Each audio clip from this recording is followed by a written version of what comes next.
Welcome to the Maternity Mentor. Today we will be talking about postpartum parties and how to throw one for your favorite new mother. Stay with us.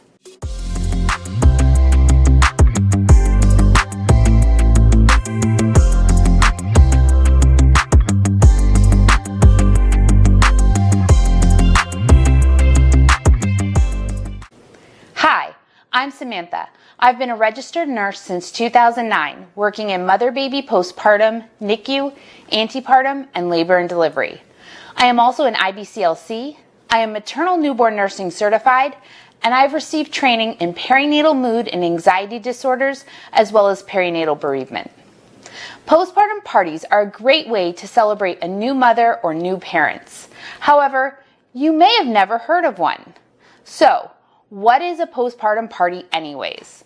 Let's explore what postpartum parties are, how to plan one, and what should be included. Having a baby shower is a rite of passage. Family, friends, coworkers get together to celebrate you and your bundle of joy. There's food, music, games, and of course gifts. The new mother or parents are showered with a mountain of baby must-haves to help get them set up before the baby comes. Baby showers often occur within a few weeks of the baby's due date, so before you know it, the baby arrives. Then what? Cue the crickets. Once the baby arrives, for a variety of reasons, everybody disappears. Many are well-meaning, close family and friends who realize how overwhelming the first few weeks are, so they're just trying to give you space.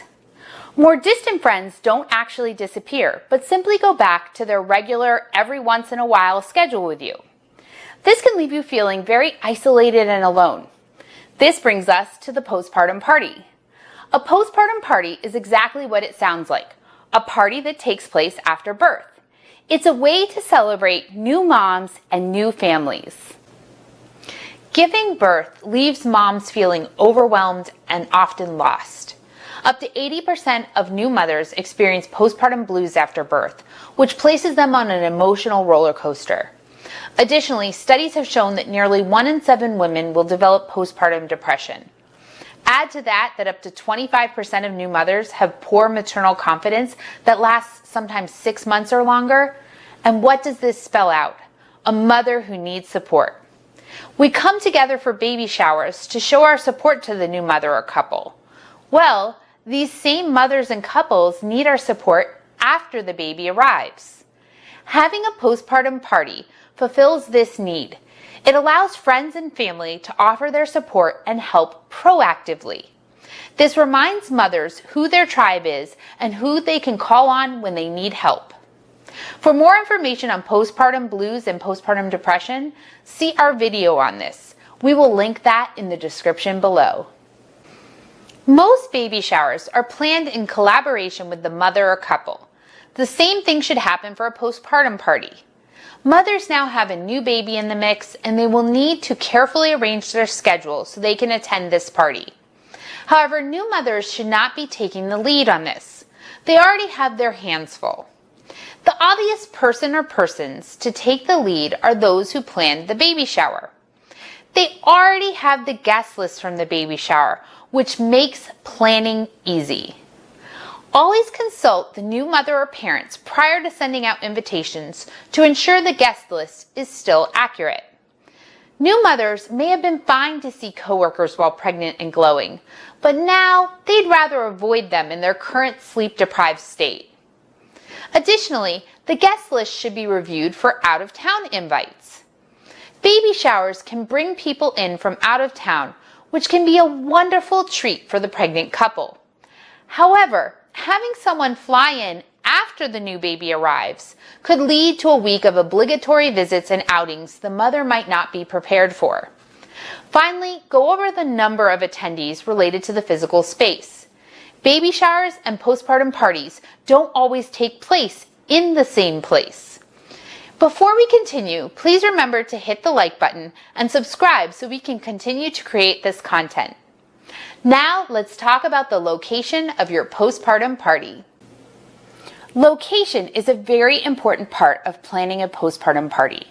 Having the party away from the new parent's house can be a relief because they don't have to worry about cleaning up before guests arrive or after they leave. Additionally, another location can provide hosts with the ability to set up catering and food, music and activities, all without stressing out the new parents and interrupting their routine. The major disadvantage of throwing the party at another location is that it's at another location. This requires the new parents to pack up a newborn with all its gear and drive to another location for a preset amount of time with no escape. Many parents will feel obligated to stay even when the baby is fussy or mom is exhausted. This makes the next venue sometimes more ideal. Unlike baby showers, many postpartum parties are planned in the home of the new mother or parents. The idea is she doesn't need to leave the house and deal with all of the logistics of traveling with a newborn. If the baby gets fussy or she wants to breastfeed away from the public eye, she can simply retire to the bedroom for a little while and the party can continue without her. One of the biggest disadvantages of this can be getting the house ready in a way that doesn't stress out the new parents.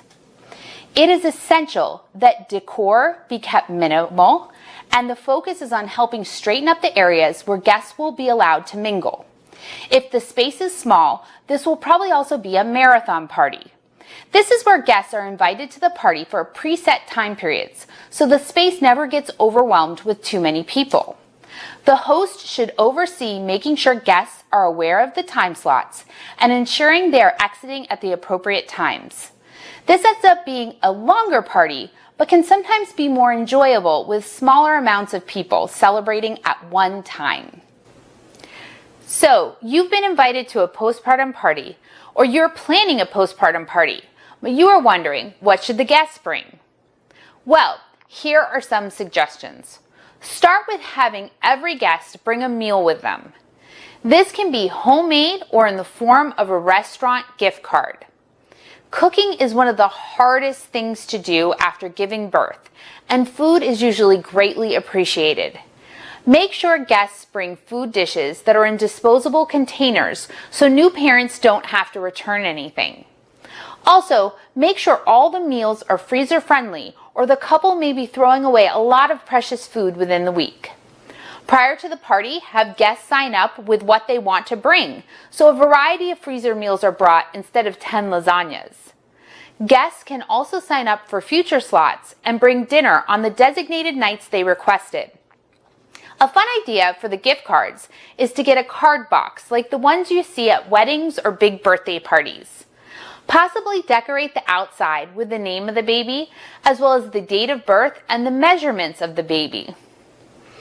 A great second idea is for guests to give acts of service. Guests should be encouraged to offer help to the new family. Guests could offer to come over for a few hours to let mom take a shower in peace, or maybe even take a nap. While there, they can fold some clean laundry or do the dishes. For parents with older children, it might be an offer to take the child to the playground for an hour or drive them to an extracurricular activity. Have guests sign up to come by at pre-selected times by the new parents over the next several weeks to help around the house and offer some company to mom. These should be short visits so mom doesn't feel overwhelmed. But these pop-ins can help mom feel less isolated and remind her that her tribe is here to help.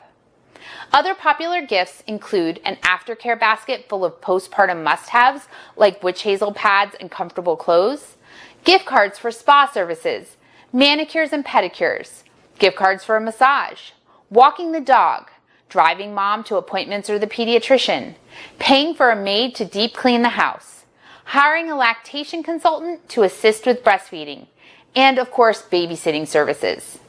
One thing that should be discouraged is gifts for the baby. This is a time to celebrate mom or the new parents together. Gifts should be focused on them. If everyone shows up with baby gifts, the shift focuses back to the baby and the idea of the party may be lost. However, a postpartum party is an excellent way to introduce the baby to friends and family, which is an added bonus. Another version of a postpartum party can be a trunk or treat party. A trunk or treat party is often used at Halloween.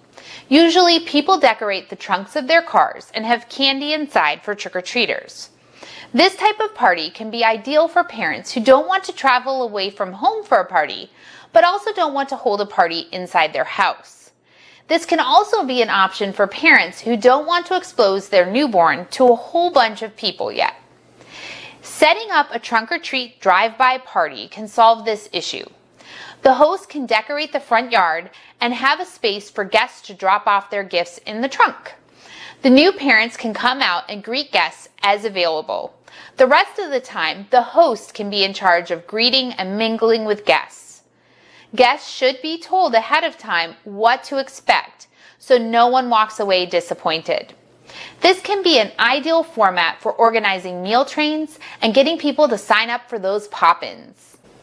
Postpartum parties are a great way to celebrate new mothers or new parents. Allowing friends and family to show their encouragement and love provides a lot of much-needed support for new parents. I hope this has explained how to plan a postpartum party and things to include in this festive event. Please share your comments and let us know what topics you would like to hear more about. If you like this content, please remember to hit that like button and subscribe so you can be the first to receive this information. Remember to share this channel with your friends and family and follow us on Facebook, Instagram, and Twitter for additional information. We will link those in the description below. Thank you so much for joining us at the Maternity Mentor.